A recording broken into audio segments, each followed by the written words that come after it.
Well, all right, we had an interesting game. It's been very fascinating to watch this Broncos team, sometimes for the better, sometimes for the worse, but they're very fascinating. So, going to talk about Russell Wilson and this Broncos offense, which I thought started off great. I was ready to say, okay, here we go. This is the offense we all thought we were going to get. Then it cooled off. So we're going to talk about the positives that happened in the first half, and then we'll talk about the not so positives happening towards the, second half and kind of what went wrong there. And then we'll also break down the, all the fun in overtime. So let's just get into it. All right, let's go over to this play. What's going to happen here, this is kind of the first of, we would see back-to-back big plays from Russell Wilson to get a touchdown in this one. So it's going to be a cover 2 man play on a 3rd and 13. This is a tough situation to be successful in. You're going to have someone win man coverage, and they're probably going to have to win in man coverage 13 plus yards down the field, and if you get that far down the field, there's now safety help because there's 2 safeties deep. So this is a really difficult situation. This is why you want to avoid 3rd and 13. But when Wilson takes a snap, a couple of things to note. First off, offensive line doing a good job here. Eventually, Khalil Mack is going to generate pressure. He's about to get there, but they gave Russell Wilson over 3 seconds. You feel good about that. It was actually 3.5 seconds that he had there, so that's plenty of time. But nothing's open. Again, it's a tough scheme to get someone open in this situation. But this is where Russell Wilson is going to do something that we just didn't see Russell Wilson do enough so far through the first 5 games for Denver. Watch him scramble out, and he's going to make a play. He runs downfield. He throws downfield. Jerry Jeudy is able to get open at that point. When you had that much time, you're able to make something happen. He is able to make the grab there, and then Jerry Jeudy is able to do some good stuff. Watch him break a tackle, and he's able to pick up a big gain on that one. So these are just the kind of plays we've been waiting to see out of Russell Wilson, waiting for the Broncos to be able to kind of make happen, and they're starting to make these happen. First, there's just a great play by Wilson. And then this play is going to be a great schemed up play by Nathaniel Hackett, who I still feel like is getting a bit too much criticism for the early struggles in Denver. Not to say that, some criticism was definitely warranted, but people like to simplify things, like to blame just 1 or 2 guys. So Wilson and Hackett were getting all of the blame when there was other things that were to blame. But no one's going to blame him for this. This is great. It's going to be a cover 3 zone. You have the 1 eligible receiver lined up to your offense's right, running a deep route over the middle. Then a tight end can hopefully kind of get to where that area is. Hopefully no one, the first route clears out that area and you can get somebody open.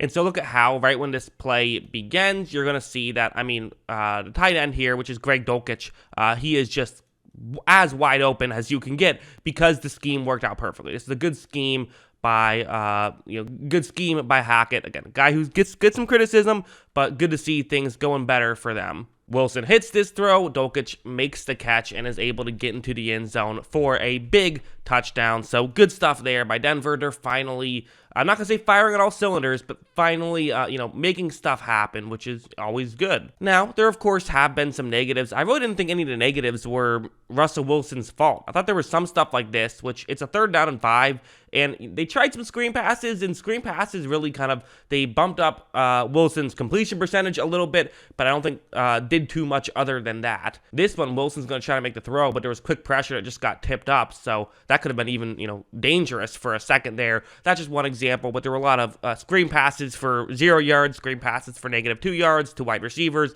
That stuff wasn't going too well, so there were some issues with the screen pass stuff. Either stop doing that so much or maybe, figure out ways to pick that a little better.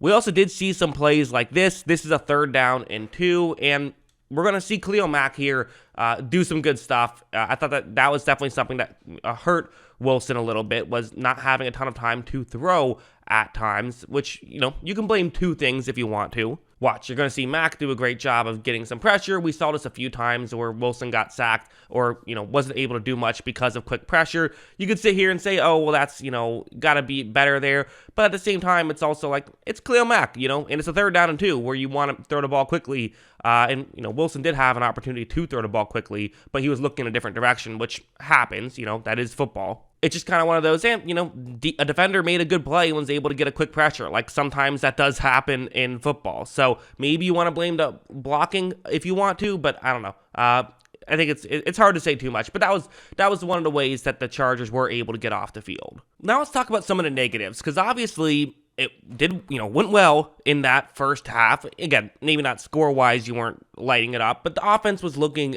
good. However, in the second half, things definitely stalled. What went wrong? Well, I definitely think that, too many of these situations happened, I thought. And this is something that I've seen happen a bit with the Denver Broncos this season that isn't really getting talked about, where it's a 3rd down and 9 here. So again, got to find a way to convert on third downs, and the third down efficiency was fine. It wasn't great, wasn't horrible either, but this is the situation where it's a 3rd down and 9, and here's what happens. Before we get into the play, you see the concept that the Chargers are going to be showing right here. I mean, they're showing a heavy blitz, they're showing a potential cover 0 blitz, perhaps. A player is going to drop back in the coverage, but this is going to be a blitz. I mean, they're going to send pressure, so someone has to get open, and maybe Wilson should just throw the ball quickly and hope one of his players breaks a tackle. But again, on a 3rd down and 9, you're in a tough situation here. Because you see how far back all of those Chargers players are playing, you really need a receiver to win downfield. Wilson takes a snap, and with the blitz and with the good Chargers pass rushers, there is pressure very quickly. So Wilson does not have a ton of time to try and make something happen. Wilson, I think, to his credit, is going to do a pretty decent job at scrambling out, but there's nothing really he can do. He tries to flip it to his halfback. That nearly worked. That would have been great if it did. Did not quite work there, but still, this is just kind of the thing is guys weren't getting open. If you want to give credit to the Chargers, you can, but no quarterback looks good when guys aren't getting open. And for a receiving core that has talent, I feel like it hasn't gotten open as much as we would have liked to see. And maybe that is something you can put on coaching. Even if the scheme is right, maybe it's just, I don't know, not using the guys in the right position.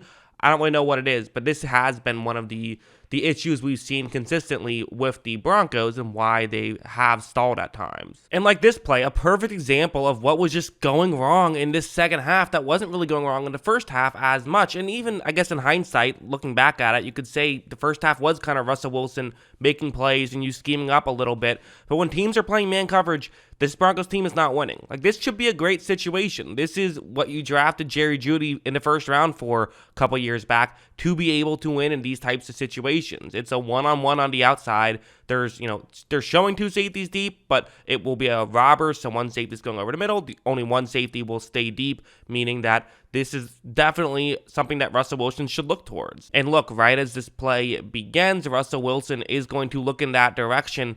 And, Sunday Samuel Jr., give him credit, is playing this well, giving up a ton of, giving a ton of cushion right here. So if Jeudy was cutting in, maybe there'd be an opening. But, he feels confident that that's not what's happening here. And as you see, Wilson, throws one up anyway, sends a prayer, but they're not winning in these situations. They're not, and that's just been a huge issue, I think, for the Broncos. Is people are going to blame Wilson, but it's like when guys aren't getting open, there's only so much that he can do, in my opinion. Not to say that he doesn't deserve blame as well, but just there's so much more to it than just Wilson sucks. I don't think that's necessarily the case. And then, of course, we know the rest of the story. A weirdly botched punt there, which, hard to really, I think, blame the returner. What are you supposed to do there? Just kind of a weird play, results in the Chargers' victory, but really only scoring 16 points in nearly 70 minutes of football was the main thing that cost them,